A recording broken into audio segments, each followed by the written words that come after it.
I've had a lot of rain here over the past several weeks here in North Alabama, so much so that we've had mulch just wash everywhere, as you can see here underneath me. I have 3 areas where I have some sort of ground cover that acts as a mulch. I have this pine bark mulch here. I have a larger rock, probably about the size of a golf ball on average, in another area. And then I have small pea gravel as well. I have a product that I want to try out and I want to share it with you here. We're going to see if this product will hold our mulch during a heavy rain. I have a lot of rain that's about to move in, and we're going to see if this product's going to hold up to the task at hand. Hi, I'm Dr. Tom Warren, and you're watching The Plant Doctor. Let's get started. So the product we're going to try out is a product called Mulch Glue. So Mulch Glue is going to be a product that we can put down on small pebbles, on pine straw, on pine bark mulch, or any other mulch for that matter, to see if it's going to work or not. Before I bought this product, I looked up the safety data sheet on this product just to make sure that it's safe for our flowers, it's safe for our turf, it's safe for our animal friends as well. This product is a latex-based product. So latex is a naturally occurring chemical that's often found in rubber trees, or here in my area, mulberry trees have it as well. So mulberries are native to the southeastern United States, and mulberries have latex in them. So with this product, this is made in a lab, so we're not using our natural resources, cutting down a bunch of rubber trees or cutting down a bunch of mulberry trees in order to extract latex.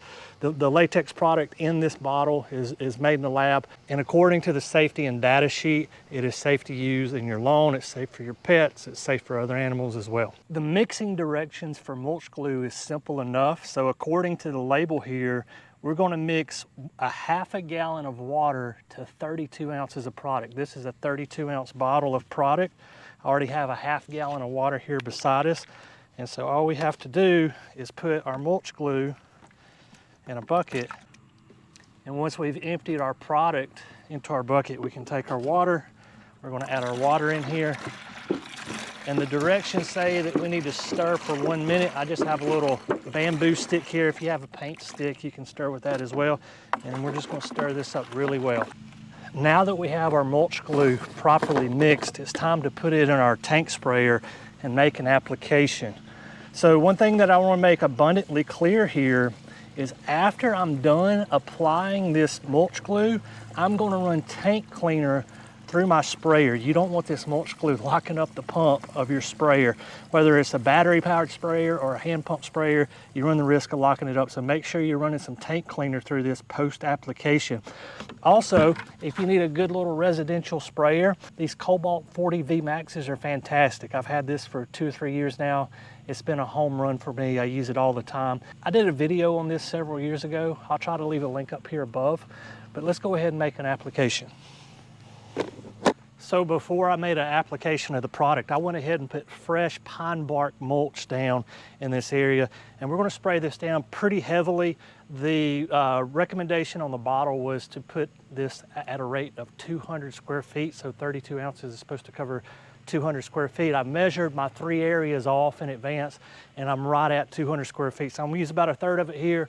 We're going to use 1/3 of it on the bigger rocks and 1/3 of it on the pea gravel. But let's go ahead and make an application. And the first thing that I'm seeing here, this comes out really white. I hope this dries out clear, because I do not want my mulch looking like this. And I'm going to do my best as well to try and not get this on my little stepping stones in here, because I don't want it on the bottom of my shoes and tracking it in the house. So I'm trying to be somewhat careful with where the spray hits on the mulch, not getting it on our stones here. I can already tell it looks like this stuff's going to dry up pretty quick. I can tell the white starting to fade. And it looks like I've hit all the areas pretty thoroughly.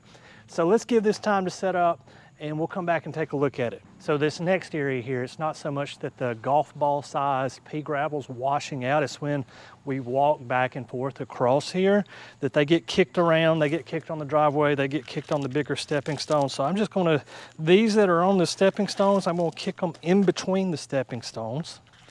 And we're going to spray these down as well. Now you may notice there's a little bit of Bermuda weeds on the left and right hand sides here of this little pathway. If you've been following the channel, you probably know that this spring I tore my Achilles back in late winter, and I was in a boot for a couple months, done PT. I'm kind of way behind on a lot of stuff in the yard. So just disregard the Bermuda here. I need to get in here and pick it out now that my ankle's feeling a little bit better.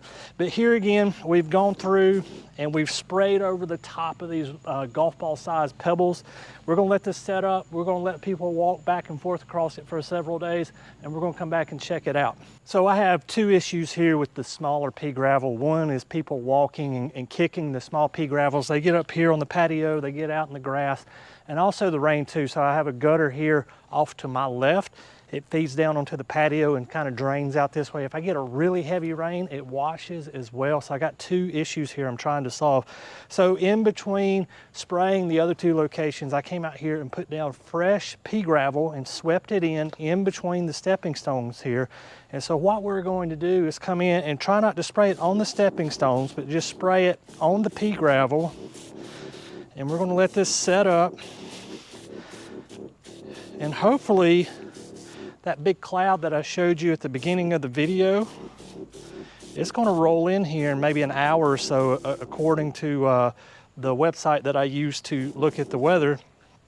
We're going to get a good rain on this after this is set up, and we're going to see how it does. So this segment's being filmed without the fancy cameras or the wireless Rode mic, so I hope the audio's good. But we're getting a very good thunderstorm right now. We're under a severe thunderstorm warning, as a matter of fact. We redirected our downspout to pour directly onto the mulch. I want it just to absolutely pour on that mulch and see how this mulch glue does. Here in an hour or two, we'll come back out and take a look at it. So the rain cloud that we saw at the beginning of the video did not materialize. This is about 7, maybe 9 days after we shot the original film, but we had a torrent come down here. We're under a severe thunderstorm warning. The rain was literally coming down in sheets, and the mulch glue seems to have done really, really good. So there's just a little bit of mulch that's moved up onto our stepping stones here. There's an area right up here at the base of the downspout. So this is what I really wanted to look at. Can this product just keep our mulch from just washing out? There's a ton of water that comes out of this downspout. There's a huge surface area, a roof up here, and all of it comes down this one gutter. So just a lot of water coming down here. It held up really well. It washed out just a little bit, but what I think happened is the water was hitting it so hard that it actually got underneath the mulch glue and kind of eroded out the soil underneath it and pushed it out just a little bit. Let's go take a look at how the rocks are doing. So with our big rocks that are roughly the size of a golf ball, one thing that I've noticed is when you step on them, they don't really move around a whole lot. I don't know if that picks up on the microphone. You don't hear the crunchy rock sound, so they've actually glued into the ground a little bit. I haven't had to go in here, this little strip of grass in front of me. I have to mow this about once a week, and sometimes I have to stop and grab the little rocks and throw them back in here. There's no rocks in the grass. So it's held up really good with these bigger rocks. Let's check the pea gravel. Remember, there was a gutter right next to that pea gravel. Let's see if it has washed or not. So this area here looks really good as well. Remember, we've got our gutter over here to the left. It washes down through here. And the gravel, the little pea gravels here, I'm stepping on them, and they're really not moving around under my feet a whole lot either. They've kind of glued in together and down onto the ground itself. Overall, I'm pleased with this mulch glue so far. The only unknown that I have right now is how long this product will last. If you've used this product in your yard and you know how long it's going to last, please leave a comment down below to let the other viewers know about how long this product will last for you. Is it a couple weeks? Is it a couple months? I really don't see it lasting more than like a year. Here again, it is a latex-based product. Eventually, it would break down. I'll do my best to leave a link down in the description below if you want to pick up some mulch glue and you pick it up on the link. It will help us out here just a little bit on the channel, and we greatly appreciate it. Guys, as always, thank you for watching The Plant Doctor, and until next time, happy gardening.